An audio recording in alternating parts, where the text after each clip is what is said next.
What's good, y'all? This is your boy Calvin the Aquarius, and I'm back with another video. We're gonna kick this off with Mars and Sagittarius, man. And anytime we're dealing with Mars, we're dealing with energy, we're dealing with competitiveness, we're dealing with war, we're dealing with how you go for things and what way you go for things, and we're dealing with energy here. So what type of energy are you giving off that people can feel and people can see? Because 10 times out of 10, I know that's my favorite shit right there. 10 times out of 10, when people are giving off this energy, you can begin to see it. You know what I'm saying? You're not bugging if you know that you see something or you feel something. But anytime your Mars is in Sagittarius, what happens here is that your energy is meeting up with Jupiter, and your energy, you put a lot of energy into traveling. You put a lot of energy into teaching. You put a lot of energy into enjoying yourself, into having fun, going to parties. You put a lot of energy into learning, into teaching. You know what I'm saying? There's nothing wrong with having Mars and Sagittarius, but from my experience personally with Mars and Sagittarius, Mars and Sagittarius like to travel. They like to gain experience. They like to learn new things. You know what I'm saying? And they're very wise. Mars and Sagittarius are very wise just about how they use their energy. When they get upset, when they get mad at you, instead of arguing with you, unless they're gonna make it their business to be very direct and straightforward with you, what they'll do is that they'll leave you standing right then and there. They won't even argue with you. They'll put their energy into traveling because they have bigger and better things to do. That's how they're gonna feel if they're upset at you.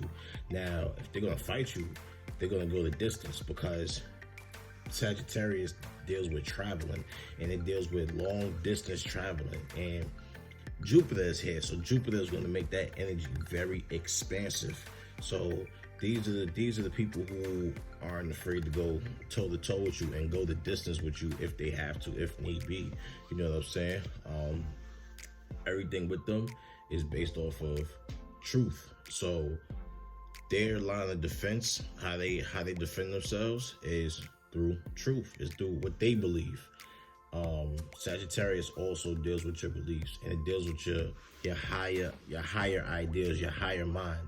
Basically, taking your mind and pushing what you want to see and how you see it to the extent, pushing your thoughts further, pushing your experiences further, pushing your fun further, taking everything that makes you a Mars and Sagittarius, or Sagittarius period, and pushing it as far as you would like to go, because Mars deals with pushing. It deals with wanting to go in a direction, because it's the soldier, right? It's the soldier that wants to explore. It's the soldier that wants to travel. It's the soldier that wants to gain as much experience and as much wisdom out of life as they can, so they can come back and teach the next person, you know what I'm saying, who wants to be open to a teacher. It makes them a guru in a way. What I like about this energy is that, yes, you can be teachers. Yes, you can teach people a lot of things, and there's nothing wrong with that energy. So don't ever get it misconstrued or get lost and think that you being a teacher or having that energy makes you unqualified to do certain things. No, that's not fair. That's not fair to yourself as a Mars and Sagittarius person. You should always want to teach somebody that comes either before you, or teach somebody that's been there after you. You know what I'm saying? Not only about things that you know that they've learned, that they can share the wisdom with you, but also what you've learned, and teach people about your experiences and where you've traveled to, what you've gained out of other cultures from around the world, right? Because Sagittarius is international. Sagittarius doesn't like to just sit in one spot. They don't like to put their energy into being local. They like to put their energy into being international. And also, when they go to parties, their energy really comes alive, because they want to be around people who are happy, who are jovial, who are out to have a great time. But the thing with Mars and Sagittarius is that sometimes Mars and Sagittarius, well, most of the time, Mars and Sagittarius always has this energy to where they want to be free. They don't want to be around you too long, where they have to go explore. So you get that vibe, you get that feeling from them. That's just who they are, you know what I'm saying? So if you have a son, a daughter, mother, father, wife, husband, your pet, whatever, whoever, if this person, if you get this sense that they just want to be free and they want to leave and dip and get up out of there and just go, then let them go. Don't be mad, because you also have this energy too. You also have this energy that you can tap into. It's just that with Mars and Sagittarius, they're just a lot more aware of that energy. You know what I'm saying? They put their energy into being expansive, into expanding, into growing, into wealth, into learning more, because the more they learn, the more they'll earn. And you can be a catalyst for people who don't push themselves that far, who don't overextend themselves that far. And that's what I like about Sagittarius, Mars and Sagittarius. What I dislike is sometimes y'all could come off like real dogmatic. Like, what you say and what you believe is only what you believe. Like, that's just the end of the line. Like, somebody approach you and talk to you about something that they believe, and you'll shut it down because what you believe and how you think and what you say is just what it is. And that's not fair. You gotta always be open to other people's opinions and other people's beliefs, because when you do that, you learn something more about, you learn something more, not only about yourself, but about the other person. So don't shut somebody down because you feel like you know everything, or because you feel that way. All right, you may know everything. Like, you may know 99% of the things in the world, but there's always going to be that 1% that you miss out on. You know what I'm saying? So just cool it with that. Calm down. You know what I'm saying? I get it. You know, you can be a professor, but sometimes professors don't know everything. You know what I'm saying? Sometimes teachers don't know everything. Gurus don't know everything. This is why it's important to study. And Mars and Sagittarius also puts a lot of their energy into studying, into studying something, to it's almost borderline to like a science. You know what I'm saying? And they rely on their intuition a lot. And Jupiter rules this planet. I was just studying and reading something where it said that I was on Wikipedia. I went on Google, and I was just searching around just for different things, just based upon the planet Jupiter, right? And in my reading, it basically said that how Jupiter, astronomers believe that Jupiter protects all of the other planets within our solar system from asteroids and from comets, just basic destruction, just total anarchy. And that right there, it just makes you look at life differently, and it puts life in a different perspective, because that makes me feel personally like we are protected, like we are blessed, bro. And that's what Jupiter, you know, endows upon you. It endows blessings. It endows luck. It endows luck and within those opportunities, and it even gives you the opportunity to experience, you know, the luck.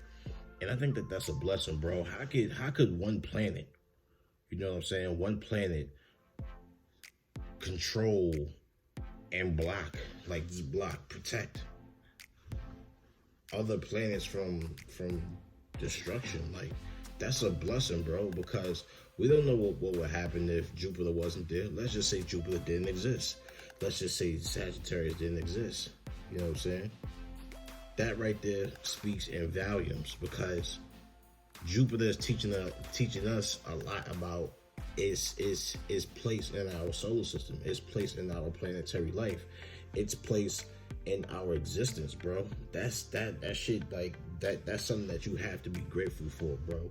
Because the sun ain't doing that. The sun is giving life, and it's warming things up, and it's giving off energy. It's supplying other planets, and not only other planets within our solar system, but it's supplying the Earth with the nourishment and the growth that we need as people. You know what I'm saying? And when I say growth, what I mean is that it's helping us develop, bro. The sun is giving off the heat, and it's helping develop the life. And then when the moon comes around, what the moon does is that the moon, basically, the energy that the moon gives off, it gives off this nurturing effect, bro. And that's something to be really, really appreciative of. You know what I'm saying?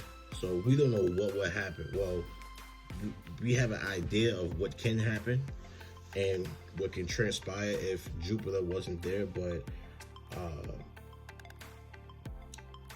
what I can say is this, that if you have a Mars and Sagittarius around you,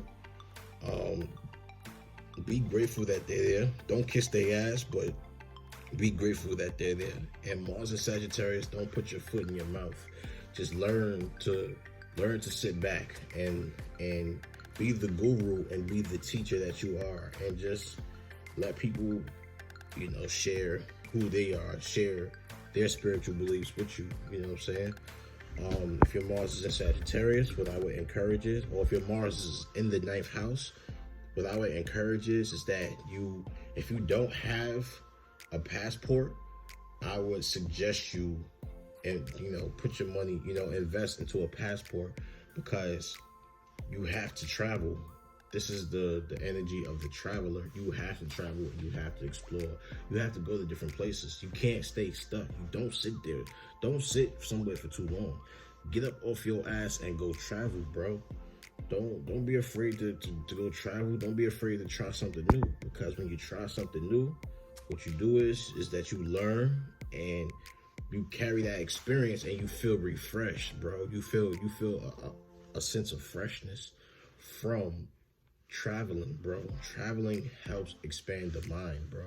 It really helps expand the mind, because it lets you know that there's more out there. It's more out there than what you know. You know what I'm saying?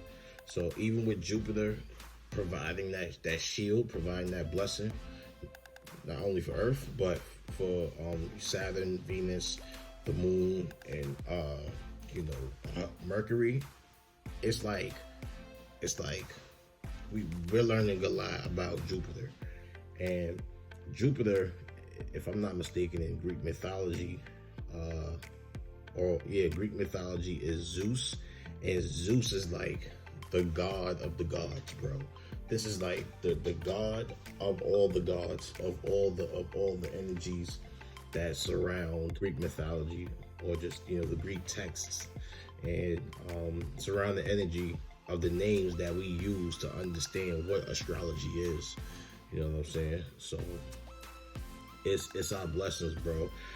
I think what we need to do with the Mars and Sagittarius energy is learn how to believe in something higher than ourselves, because that's what a Mars and Sagittarius do, bro. They're down to travel. They're down to share their opinions. They're down to, have fun. They're down to try new things. And I think we can all learn something from that, bro. I think we can all just learn to just go with the flow and just not be held back because we don't want to try something new, So, as I said before, Mars is coming together with Jupiter. This is a fire planet going within a fire sign, and these two energies mix well together. And it definitely mixes well together because Mars wants to go somewhere and Sagittarius wants to go somewhere. And yesterday we did Mars and Leo. Mars wants to go somewhere, and the sun just wants to sit in this area, and it wants to shine. So it's the Mars energy going into the sun, and it's the sun shining, and it's putting out that energy. It's emitting that energy. we did Mars and Aries, and with Mars and Aries, Mars wants to go somewhere and Aries wants to take it there. You know what I'm saying? So this basically covers and wraps up the Mars series. This is your boy Calvin the Aquarius. I want to thank you for tuning into this video. We're going to get into the water signs next. Like, share, subscribe. You heard? Like, share, subscribe. Don't mind my energy. I'm just, real chill, and I'm real, I'm on namaste type shit. You know what I'm saying? I'm getting into that. Where if that's feng shui energy, like that peace, serene, calm shit. You know what I'm saying? So don't mind my energy. I'm just chilling. I just came back from outside, and I just wanted to share that information with y'all because I feel like, if you know it, you know it. And shout out to you. And you need to teach it. You need to tell people this and let people know. But if you don't know it, I wanted to share my personal opinion and my personal studies with you on what the Mars and Sagittarius represents and how it approaches its things, that approaches the things in life, and this thing that we call life. So like, share, subscribe. I'll put a link in the description based upon Mars and Sagittarius for anything that I missed out on that you can go check out yourself. You can follow me on Instagram at Calvin the Aquarius. You can follow me on Twitter at Cal the Aquarius, and you can follow me on Snapchat. You can add me on Snapchat at the Aqua Prince. Shout out to y'all. Shout out to my Mars and Sagittarius. Shout out to all the Mars in the fire signs. Shout out to y'all. I got nothing but love for y'all, bro. This is from the heart, and I mean everything that I say, and I say everything that I mean. This is your boy. I'll holla at y'all.